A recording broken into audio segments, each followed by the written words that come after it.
Welcome to Urban Principal, leadership lessons brought to you by BrettAndersonConsulting.com. And now here's your host, Brett Anderson. And welcome back to another podcast. We are on episode 96, season 2. And I'm calling this episode Narrowing Focus. And I recently visited 2 principals in different districts. It's fun to get out to different buildings, and I do that a lot with a lot of the different things I do. One of them was in the Omaha Public Schools, and William Schmidt, and he's at a building that's about 90% free and reduced lunch, and working on a lot of things to move that building. And then the other one was Teresa Hamilton, and she's with the Council Bluffs School District, with the building that's almost 80%, 78 to 80% free and reduced lunch. So similar situations, similar positions, trying to move their buildings.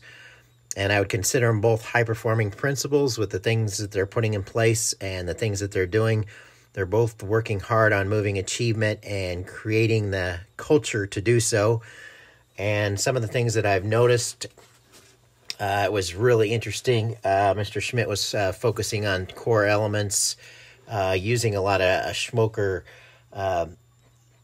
philosophy, which I love Mike Schmoker too. So that gave me a chance to dig back into leading with focus and to use a little bit of that tonight. And one of the neat things he also did was when he was doing his appraisals and classroom visits that weren't necessarily coaching visits, he tied them to their goal. And the way he did this was he had their goals written in his own terms onto his appraisal rubric, or I guess you could call it his scheduling sheet. It was more like his scheduling sheet so that he could see what the goal was when he was going to do a lesson with that teacher, which made it more, it made the teachers actually work on their goals a little harder, I would think, because the teachers are going to know that he's using it as he comes to the classrooms.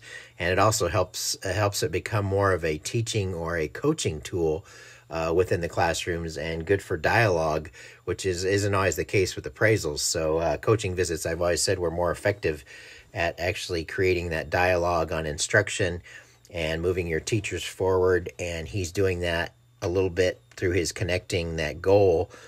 So he goes in and he has that goal on his sheet in his own words, so he can see what the goal was, and he can tie that to the current learning that's taking place and what they're trying to accomplish with their learning targets.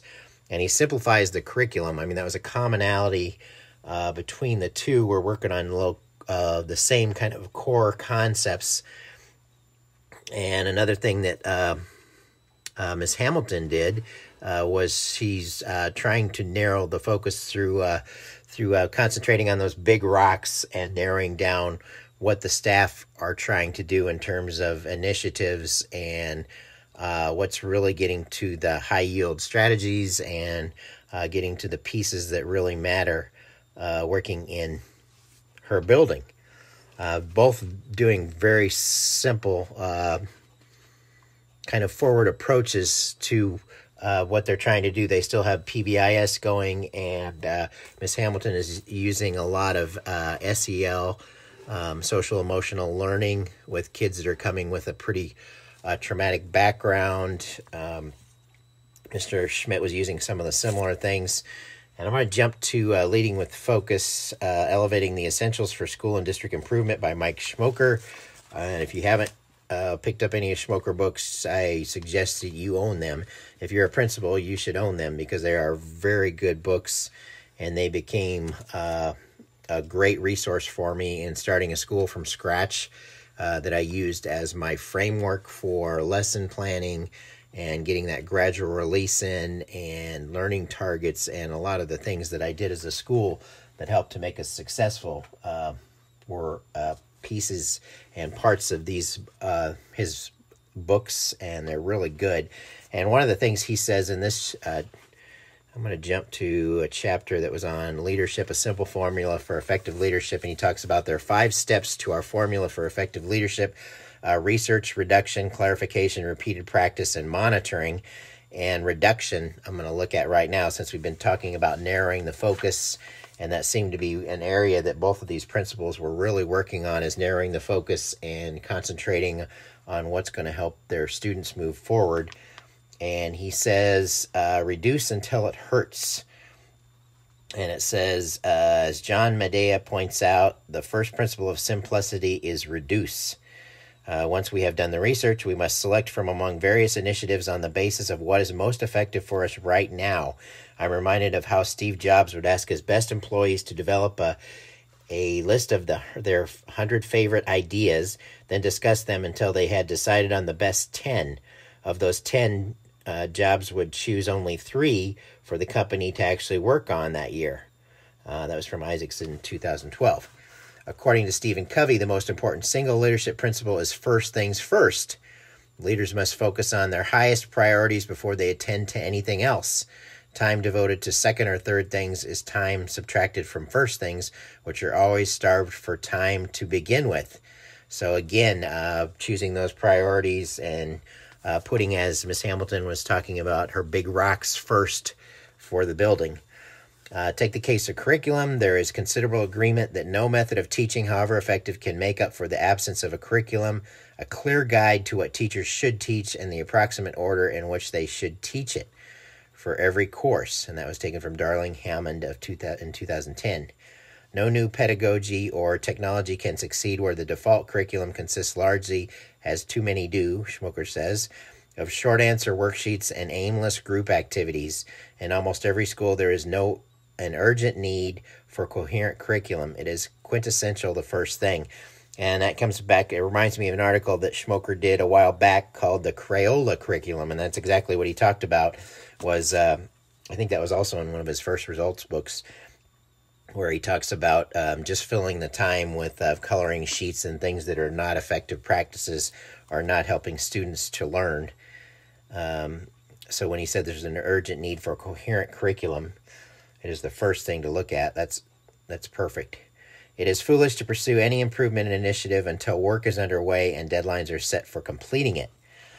Success hinges on how much time we can devote to ensuring mastery and successful implementation of any new practice, especially during the early stages. When will we learn that even the new initiative requires far more time for training, practicing, and monitoring than leaders typically allot?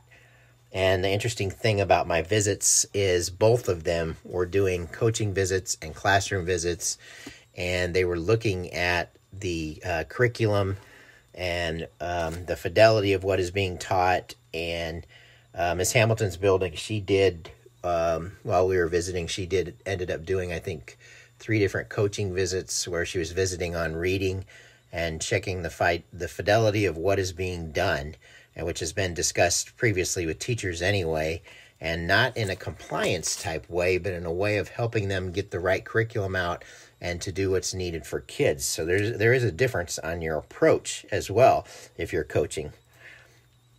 Let's see here. It says it is foolish to pursue any improvement initiative until work is underway, like I said, and deadlines are set for completing it. Success hinges on how much time we can devote to ensuring mastery and successful implementation of any new practice, especially during the early stages.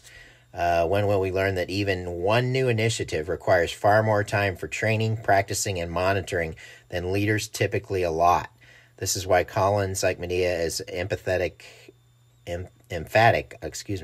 on the importance of reduction. His work provides a warning and a promise: don't emulate the fox, whose multiple complex machinations always fail. Emulate the lowly hedgehog, who execute just one manifestly proven practice and always triumphs. So severely limiting the number of initiatives you choose to implement isn't easy. It is difficult to maintain a focus on these alone until they are fully implemented and mastered. But this focus enables us to leverage improvement's most precious resource, the time necessary to exhaustively and repeatedly clarify and train people in the best practices. And that's one thing I find, is a lot of the training isn't in place. And it is so important to develop teachers' capacity to use the strategies that you're implementing, whether it be PBIS or instructional strategies.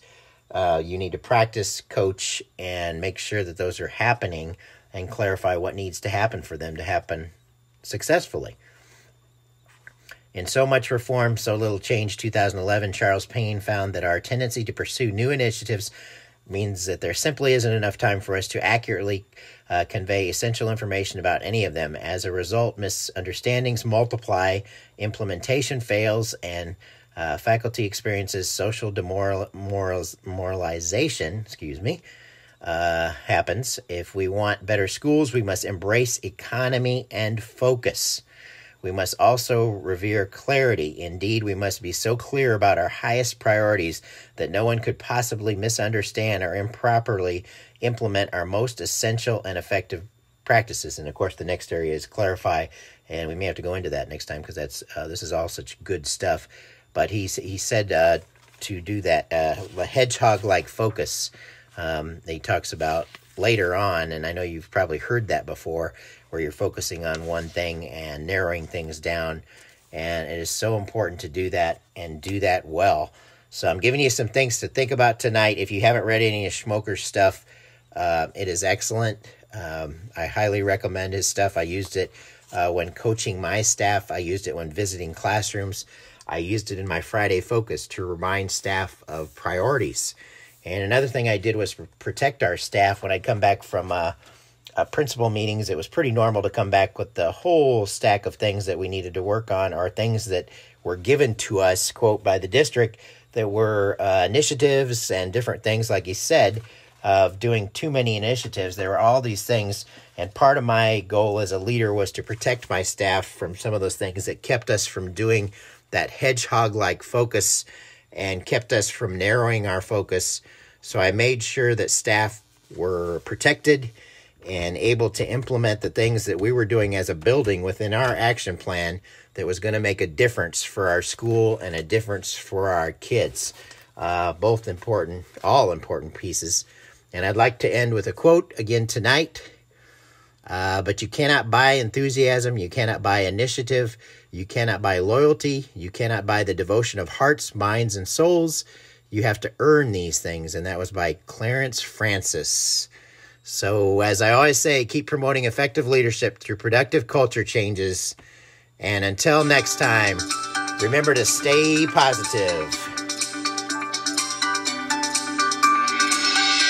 You've been listening to Urban Principal, leadership lessons brought to you by BrettAndersonConsulting.com.